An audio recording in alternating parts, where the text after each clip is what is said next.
Hello दोस्तों, स्वागत है आपका एजुकेशन अड्डा 99 पे।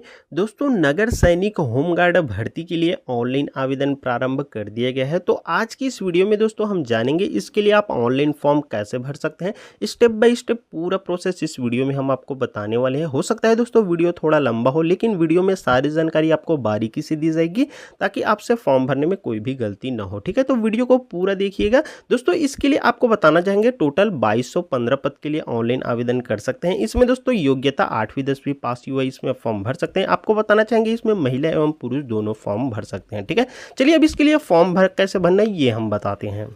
तो इसका ऑनलाइन फॉर्म भरने के लिए दोस्तों सबसे पहले तो आपको कोई सा भी एक ब्राउजर ओपन कर लेना है। फिर सर्च बार में आपको फायर एनओसी सीजी सर्च कर लेनी है। ठीक है, जैसे ही आप ये सर्च करेंगे फिर देखेंगे इस प्रकार से पेज आएगा। फिर यहाँ पास लिखा हुआ रहेगा Chhattisgarh fire and emergency services. ठीक है, तो इसी पर आपको सिंपली से क्लिक कर लेना है। इसके बाद दोस्तों आप देखेंगे इसके ऑफिशियल वेबसाइट पर आप आ जाते हैं। यहीं से दोस्तों इसके लिए आपको ऑनलाइन फॉर्म भरना होगा। ठीक है, तो अब दोस्तों आपको सिंपली से ऑनलाइन फॉर्म भरने के लिए स्क्रॉल डाउन करते हुए नीचे की ओर आ जाना है। ठीक है, जिसमें दोस्तों यहाँ पास आपको नोटिस बोर्ड देखने के लिए मिल जाता है। इसमें दोस्तों आप थोड़ा सा और नीचे आएंगे तो यहाँ पर रिक्रूटमेंट सेक्शन आपको देखने के लिए मिल जाता है। ठीक है, इसी में दोस्तों यहाँ पास आप देख पाएंगे होमगार्ड भर्ती के लिए आवेदन के लिए यहाँ पास क्लिक करें बोला जा रहा है। और वहीं दोस्तों इसके लिए यहाँ पर नगर सेना भर्ती का विज्ञापन भी आप देख सकते हैं। ठीक है, तो चलिए थोड़ा सा इसका विज्ञापन आपको दिखा देते हैं। इसमें क्लिक करके यहाँ से डाउनलोड कर सकते हैं। ठीक है, इसके बाद दोस्तों इसका ऑनलाइन फॉर्म भरना बताते हैं। ठीक है, तो देख पाएंगे दोस्तों ये इसका ऑफिशियल विज्ञापन है। ठीक है, जिसमें यहाँ पास आप देख पाएंगे इसमें कितने कितने पद है, कब से कब तक फॉर्म भर सकते हैं, सारी जानकारी दी गई है।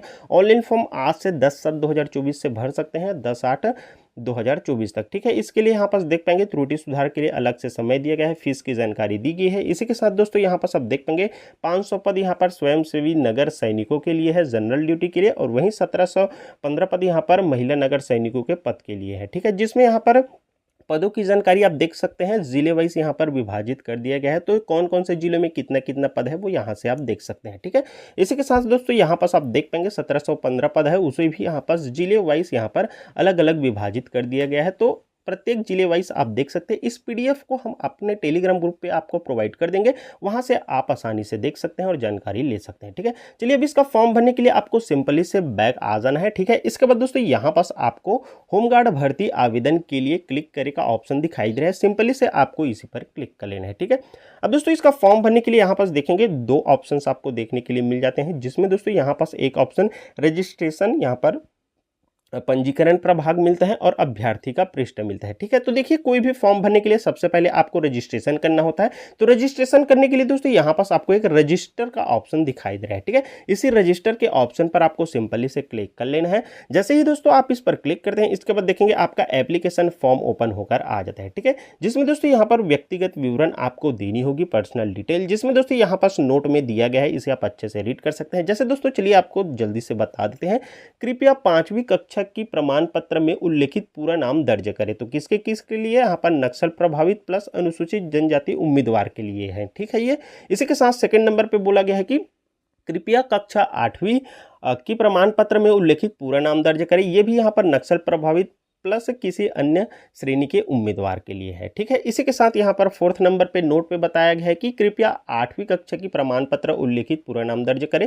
ये अनुसूचित जाति वर्ग के लिए और गैर नक्सल प्रभावित के लिए है। ठीक है, इसी के साथ यहाँ पास बोला गया है कृपया 10वीं कक्षा की प्रमाण पत्र में उल्लेखित पूरा नाम दर्ज करें। ठीक है, तो यहाँ पास 10वीं पास के लिए यहाँ पास बोला गया है। ठीक है, तो चलिए अब यहाँ पास इसका फॉर्म कैसे भरना है कंप्लीट जानकारी देते हैं। A to Z जानकारी आपको बारीकी से दिया जाएगा, तो वीडियो को पूरा देखिए ताकि फॉर्म भरने में कोई भी गलती आपसे ना हो। ठीक है, साथ ही साथ आगे बढ़ने से पहले दोस्तों वीडियो को जरूर एक लाइक कीजिएगा। ठीक है, आगे चलिए बात आते हैं। तो दोस्तों सबसे पहले देखिए यहाँ पास आपसे पोस्ट अप्लाइंग फॉर, तो आवेदित पद, जिस पद के लिए आप आवेदन करना चाहते हैं उसका चयन करना है। तो सिंपली से यहाँ पर सिलेक्ट द पोस्ट के ऑप्शन पर आपको क्लिक करना है। इसके बाद दोस्तों यहाँ पर देखिए अब पोस्टर नेम आ जाता है। तो देखिए home guard main and women general duty के लिए फॉर्म भरना चाहेंगे तो इस पर क्लिक करेंगे, और होमगार्ड वुमेन हॉस्टल ड्यूटी के लिए फॉर्म भरना चाहेंगे तो इसमें क्लिक करेंगे। ठीक है, तो यहाँ पास एक पोस्ट आप चयन कर लीजिए जिसमें आप फॉर्म भरना चाहते हैं। इसके बाद दोस्तों अब यहाँ पास आपका नाम पूछा जाता है। तो देखिए सबसे पहले तो यहाँ से आपको टाइटल सिलेक्ट करना है। ठीक है,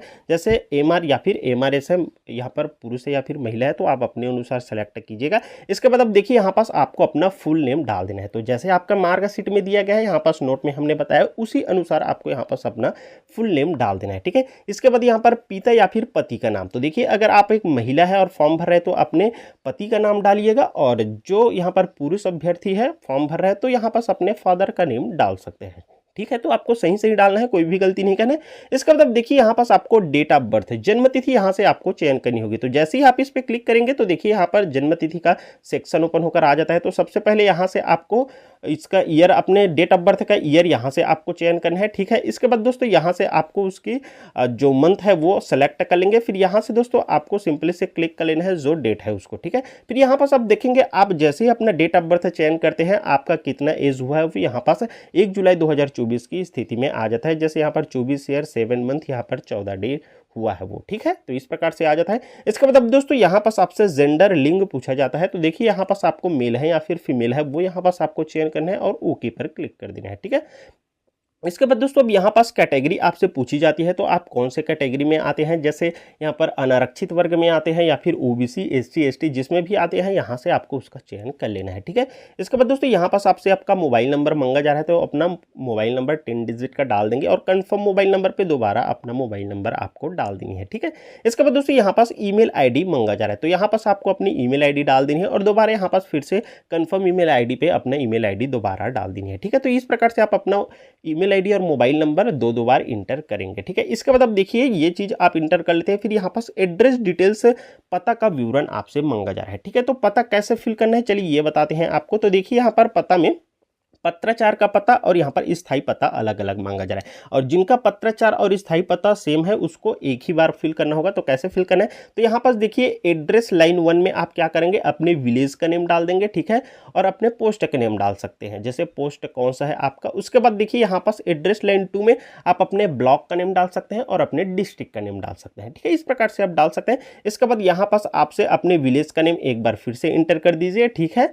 और इसके बाद दोस्तों यहाँ पास आपको अपने पोस्ट ऑफिस का नेम डाल देना है, यहाँ पास अपने पुलिस स्टेशन कौन सा आता है वो डाल देना है। इसके बाद यहाँ पर आपका राज्य छत्तीसगढ़ तो आ ही जाएगा। फिर यहाँ से दोस्तों आप जिस डिस्ट्रिक्ट से आते हैं उस डिस्ट्रिक्ट को यहाँ पर जैसे ही क्लिक करेंगे आपका यहाँ पर सारे डिस्ट्रिक्ट आ जाता है, छत्तीसगढ़ में जितने भी डिस्ट्रिक्ट है वो, ठीक है। तो यहाँ से दोस्तों आपको अपनी डिस्ट्रिक्ट का चयन कर लेनी है। इसके बाद दोस्तों अपने एरिया का जो भी पिन कोड है उसको यहाँ पास आपको इंटर कर देना है, ठीक है। एक बात आप ध्यान देंगे कि यहाँ पास एड्रेस लाइन 1 और 2 नहीं डालेंगे तो भी चलेगा, लेकिन ये जो जितने भी दिए गए हैं उन सबको यहाँ पास इंटर करना जरूरी है, ठीक है। अब देखिए आपका पत्राचार का पता सेम है और आपका स्थायी पता सेम है, तो इसे दोबारा इंटर करने की आवश्यकता नहीं है। आपको यहाँ पास देखेंगे एक ऑप्शन, क्या आपका स्थायी पता और पत्राचार का पता दोनों समान है, तो यहाँ पर दोस्तों सिंपली से आप यस के ऑप्शन पर क्लिक करेंगे तो ऑटोमेटिक आपका ये में इसमें जो पत्राचार में जो भर रहेंगे वही एड्रेस इसमें ऑटोमेटिक फिल होकर आ जाएगा, ठीक है। तो इस प्रकार से आप ये एड्रेस वाले सेक्शन को अच्छे से भरेंगे, सही सही भरेंगे, ठीक है।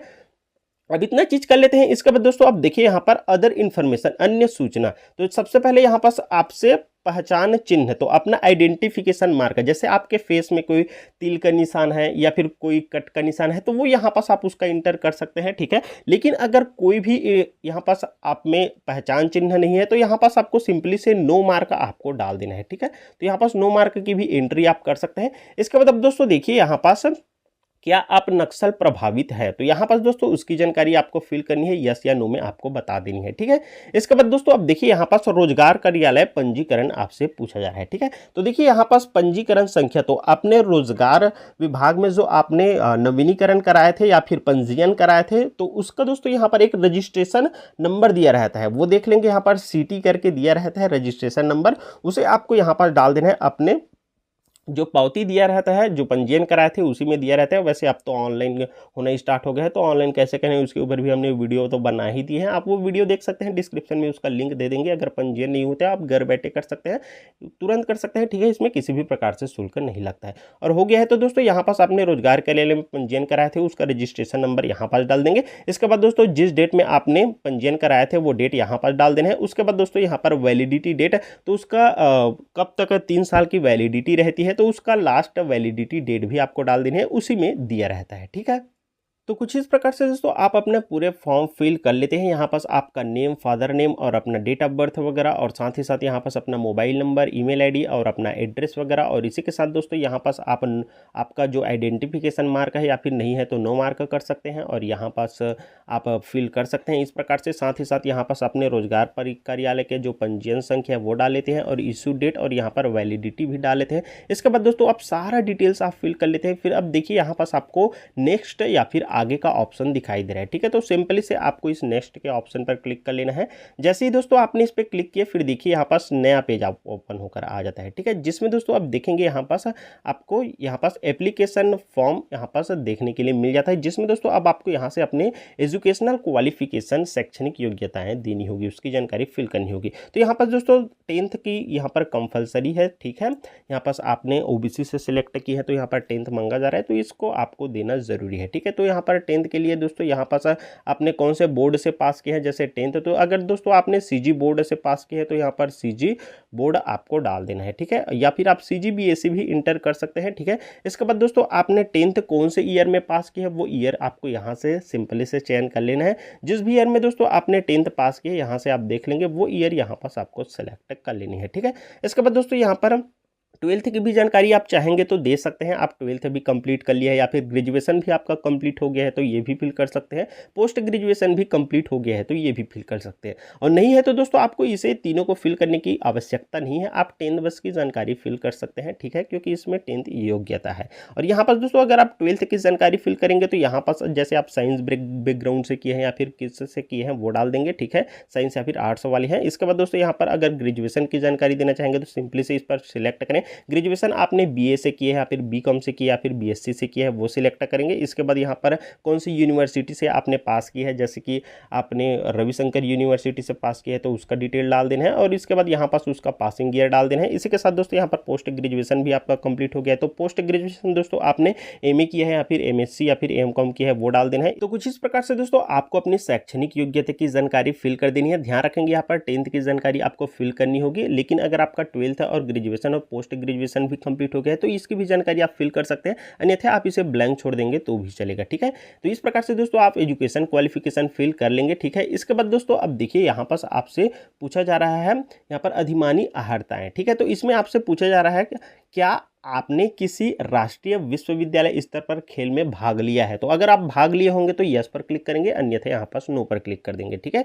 इसके बाद दोस्तों यहाँ पास और भी डिटेल मांगी जा रही है, जैसे क्या आपने यहाँ पर राष्ट्रीय कैडेट कोर पर सी प्रमाण पत्र प्राप्त की है, तो यहाँ पर यस नो की एंट्री कर सकते हैं। इसके बाद दोस्तों यहाँ पर सबसे पूछा जा रहा है क्या आपके पास भारी वाहन का ड्राइविंग लाइसेंस है, तो यहाँ पास यस नो डाल सकते हैं। इसी के साथ दोस्तों क्या आपको हिंदी टाइपिंग का कोई अनुभव है, तो दोस्तों यहाँ पर आप यस कर सकते हैं, अन्यथा यहाँ पास इसे फिल करने की आवश्यकता नहीं है, ठीक है। आपका फर्स्ट वाले को फिल करना जरूरी है। यहाँ पास ये तीनों आप फिल नहीं करेंगे तो भी चलेगा, लेकिन यहाँ पर आप यस नो में इसकी जानकारी दे सकते हैं कुछ इस प्रकार से, ठीक है। इसके बाद दोस्तों आप देखिए यहाँ पर डिक्लेरेशन आपसे पूछा जा रहा है क्या आपको कभी गिरफ्तार किया गया है, तो यहाँ पर उसकी जानकारी देनी है, तो यहाँ पर आप यस नो कर सकते हैं। इसके बाद दोस्तों न्यायालय या विश्वविद्यालय या शैक्षणिक प्राधिकरण में कोई लंबित मामला है, तो दोस्तों यहाँ पर आप यस नो में इसकी जानकारी दे सकते हैं, ठीक है। तो इस प्रकार से दोस्तों इतना आप फिल करते हैं। फिर यहाँ पास प्रोसीड का एक ऑप्शन देखने के लिए मिल जाएगा, सिंपली से इस पर क्लिक कर देना है।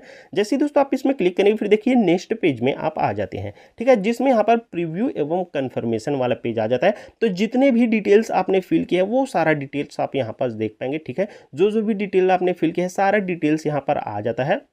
आप अपनी सारी डिटेल्स देख सकते हैं जितने भी आपने फिल किए। अगर दोस्तों कोई इसमें मिस्टेक रहता है तो नीचे में आपको एडिट का ऑप्शन देखने के लिए मिल जाता है, तो एक बार आप अच्छे से देख लेंगे जितने भी फिल किए रहेंगे। अगर उसमें कोई मिस्टेक है तो यहाँ पास एडिट के ऑप्शन पर क्लिक करके आप उसमें सुधार कर सकते हैं। लेकिन दोस्तों आपका सारा डिटेल्स सही है तो यहाँ पास उम्मीदवार द्वारा घोषणा, तो सिंपली से दोस्तों इस डिक्लेरेशन में यहाँ पास आप देखेंगे एक बॉक्स दिखाई दे रहा है, इस डिक्लेरेशन में आपको सिंपली से क्लिक कर देना है। इसके बाद दोस्तों यहाँ पास आपको एक कैप्चा कोड देखने के लिए मिल जाता है, इस कैप्चा कोड को आपको इस वाले बॉक्स में इंटर कर देना है। तो कुछ इस प्रकार दोस्तों आप ये कैप्चा कोड भी इंटर कर लेते हैं। इसके बाद दोस्तों नीचे में आपको देखने के लिए मिल जाता है सबमिट का एक ऑप्शन या जमा करे का, ठीक है। तो सिंपली से इस सबमिट या फिर जमा करे के ऑप्शन पर क्लिक करना है। इसके बाद दोस्तों यहाँ पर बोला जा रहा है क्या आपने विवरण सत्यापित कर लिया है, तो यहाँ पर देख लिया है आपने सारी डिटेल्स को, ठीक है, और दस्तावेज अपलोड करने के लिए तैयार है, तो यहाँ पास आपको ओके के ऑप्शन पर क्लिक कर देना है। इसके बाद दोस्तों आपको एक बार और ओके के ऑप्शन पर क्लिक कर देना है, ठीक है। इसके बाद दोस्तों अब यहाँ पास आपको आपका एप्लीकेशन स्टेटस देखने के लिए मिल जाता है, साथ ही साथ यहाँ पर आपका रजिस्ट्रेशन नंबर भी मिल जाता है। इस रजिस्ट्रेशन नंबर को आप नोट करके भी रख सकते हैं, ठीक है। इसके बाद दोस्तों अब यहाँ पास आपको देखने के लिए मिल जाता है क्या बोला जा रहा है, यहाँ पर आपने अपना आवेदन सफलतापूर्वक जमा कर दिया है, ठीक है। आपका आवेदन सफलतापूर्वक जमा हो गया है। अब इसके बाद यहाँ पास अभिलेख अपलोड नहीं है, कृपया अभिलेख अपलोड करें। तो यहाँ से दोस्तों अब आपको अपना डॉक्यूमेंट्स अपलोड करना है, क्योंकि अभी तक यहाँ पास हमने डॉक्यूमेंट अपलोड नहीं किए हैं, ठीक है। तो डॉक्यूमेंट अपलोड करने के लिए दोस्तों यहाँ पास दस्तावेज अपलोड करें या फिर डॉक्यूमेंट्स अपलोड का ऑप्शन दिखाई दे रहा है, सिंपली से इस पर आपको क्लिक कर लेना है। जैसे ही दोस्तों आपने इस पर क्लिक किए फिर देखेंगे नेक्स्ट पेज आ जाता है। इसके बाद दोस्तों यहाँ से आपको अपना फोटो अपलोड करना है, साथ में अपना सिग्नेचर अपलोड करना है। यहाँ पास आपको अपना जो कैटेगरी सर्टिफिकेट है, जाति प्रमाण पत्र, स्थायी प्रमाण पत्र, रोजगार कार्यालय का प्रमाण पत्र, ये सारा चीज आपको अपलोड करना है, ठीक है। तो चलिए कैसे अपलोड करना है, कितने केबी में अपलोड करना है, वो सारा चीज बताते हैं। तो देखिए सबसे पहले तो यहाँ से आपको अपना एक फोटो अपलोड करनी है, ठीक है। तो फोटो अपलोड करने के लिए यहाँ पास कुछ आवश्यक निर्देश दिए गए हैं, इस अनुसार आपको अपलोड करना है। देखिए इस प्रकार से आपको किस प्रकार से अपलोड करना है वो आप देख सकते हैं, ठीक है। यहाँ पर राइट का निशान लगा हुआ है। तो देखिए यहाँ पर 6 महीने से अधिक पुराना नहीं होना चाहिए आपका फोटो, और यहाँ पर तीव्र फोकस और स्पष्टता में आपको अपलोड करनी है। फाइल यहाँ पर जेपीजी या फिर पीएनडी में आपको अपलोड करनी है, और यहाँ पर फाइल का आकार 500 केबी से कम होना चाहिए, ठीक है। तो 500 केबी तक आप अपलोड करेंगे अपना फोटो तो वो अपलोड हो जाएगा। तो अपलोड करने के लिए देखिए यहाँ पर चूज फाइल का एक ऑप्शन दिखाई दे रहा है, सिंपली से इस पर क्लिक करेंगे। इसके बाद जिस भी फोल्डर में आपने अपना फोटो को रखे है उस वाले फोल्डर में आपको चले जाना है, ठीक है। फिर यहाँ से दोस्तों आपको अपने फोटो का सिलेक्शन कर लेना है। तो जैसे ही दोस्तों यहाँ पास आप अपने फोटो का सिलेक्शन करते हैं देख पाएंगे कुछ इस प्रकार से आपका फोटो अपलोड होकर आ जाता है, ठीक है। अब इसी प्रकार से दोस्तों अपनी सिग्नेचर भी अपलोड करनी है। तो सिग्नेचर के लिए दोस्तों यहाँ पास कुछ आवश्यक बिंदु दिए गए हैं, जैसे यहाँ पर हस्ताक्षर श्वेत पत्र में होना चाहिए, मतलब कि आपको व्हाइट पेज में करना है, ठीक है। यहाँ पर काली या फिर नीली स्याही से होना चाहिए, तो उसका ध्यान रखेंगे। और यहाँ पर जेपीजी या पीएनजी में और 200 केबी तक में अपलोड करनी है। तो सेम जैसे ही दोस्तों आपने फोटो अपलोड किए उसी प्रकार से यहाँ पर चूज फाइल पर क्लिक करके आपको अपना सिग्नेचर भी अपलोड करना है। इसी के साथ दोस्तों यहाँ से आपको अपना कैटेगरी सर्टिफिकेट, मतलब कि दोस्तों आपको अपना जाति प्रमाण पत्र भी अपलोड करनी है। इसी के साथ दोस्तों यहाँ से आपको अपना रोजगार पंजीयन प्रमाण पत्र, तो अपना रोजगार कार्यालय में जो पंजीयन कराए थे या फिर ऑनलाइन पंजीयन कराए थे उसको आपको अपलोड कर देनी है, ठीक है। यहाँ पर देख पाएंगे 200 केबी में होना चाहिए, जेपीजी पीएनजी जेपीजी या फिर पीडीएफ में आप इसे अपलोड कर सकते हैं, ठीक है।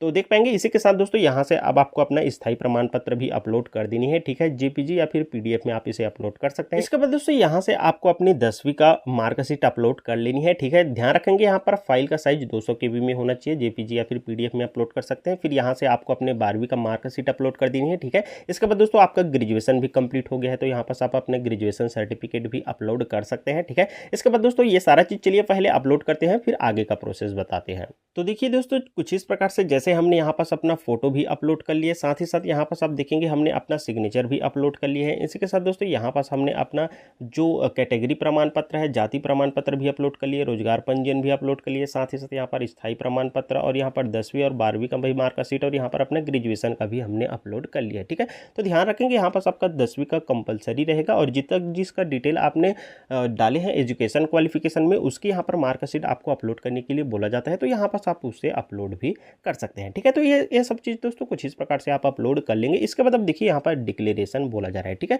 तो यहाँ पर दोस्तों मैं प्रमाणित करता हूँ कि उक्त जानकारी सर्वोत्तम जानकारी है और विश्वास के साथ सही है और पूर्ण है, ठीक है। तो यहाँ पर जो डिक्लेरेशन दिया गया है सिंपली से दोस्तों इस पर यहाँ पर आपको क्लिक कर देना है, ठीक है। तो यहाँ पर डिक्लेरेशन को आपको एक्सेप्ट कर देना है। अब इसके बाद दोस्तों आप अपना सारा डॉक्यूमेंट्स अपलोड कर लेते हैं। फिर देखेंगे यहाँ पर प्रोसीड का एक ऑप्शन दिखाई दे रहा है, सिंपली से इस प्रोसीड के ऑप्शन पर आपको क्लिक कर देना है, ठीक है।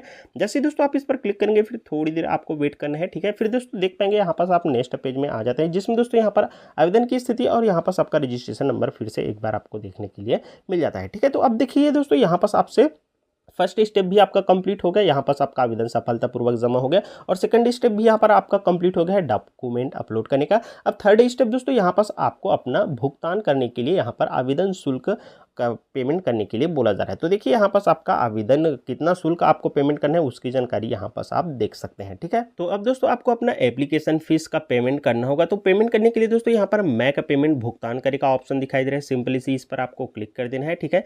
इसके बाद दोस्तों आपके सामने पेमेंट वाला पेज ओपन होकर आ जाता है। तो पेमेंट करने के लिए दोस्तों यहाँ पर बहुत सारे ऑप्शन आपको देखने के लिए मिल जाता है, जैसे गूगल पे या फिर फोन पे, इन सबसे आप पेमेंट करेंगे। तो दोस्तों ध्यान रखेंगे आपके अदर मोबाइल पे होना चाहिए एप्लीकेशन, इसी में से रहेगा तो पेमेंट फेल्ड होने के भी चांसेस रहते हैं। ठीक है, इसके बाद दोस्तों यहाँ पास आपको कार्ड से भी आप पेमेंट कर सकते हैं और नेट बैंकिंग या फिर वैलेट का भी ऑप्शन दिया गया है। ठीक है, तो आप एक ऑप्शन आप सेलेक्ट कर लीजिएगा, आप जिस माध्यम से भी आप पेमेंट करना चाहते हैं, कार्ड से भी या फिर जिस भी माध्यम से पेमेंट करना चाहते हैं, उसको यहाँ पास आपको सेलेक्ट करना है और उसकी जानकारी फिल करके आपको अपनी पेमेंट सक्सेसफुली कर लेनी है। अब जैसे ही दोस्तों आप अपना फॉर्म सक्सेसफुली फिल कर लेते हैं, इसके बाद दोस्तों यहाँ पास आपको एक प्रिंट का ऑप्शन देखने के लिए मिल जाएगा। इस प्रिंट के ऑप्शन पर क्लिक करके दोस्तों आप इसे पीडीएफ में सेव करके भी रख सकते हैं। ठीक है, तो कुछ इस प्रकार से दोस्तों आपको होमगार्ड नगर सैनिक के लिए ऑनलाइन फॉर्म भरना था। उम्मीद है इस वीडियो में आपको समझ में आ गया होगा कि किस प्रकार से फॉर्म भरना है। वीडियो को दोस्तों जरूर एक लाइक कीजिएगा, चैनल पर नए आए होंगे तो चैनल को सब्सक्राइब करके रख लीजिएगा इस भर्ती से संबंधित आगे आने वाली अपडेट के लिए। ठीक है, चलिए दोस्तों फिर से मिलेंगे आपके साथ एक नए वीडियो लेकर, तब तक के लिए दोस्तों धन्यवाद। जय हिंद।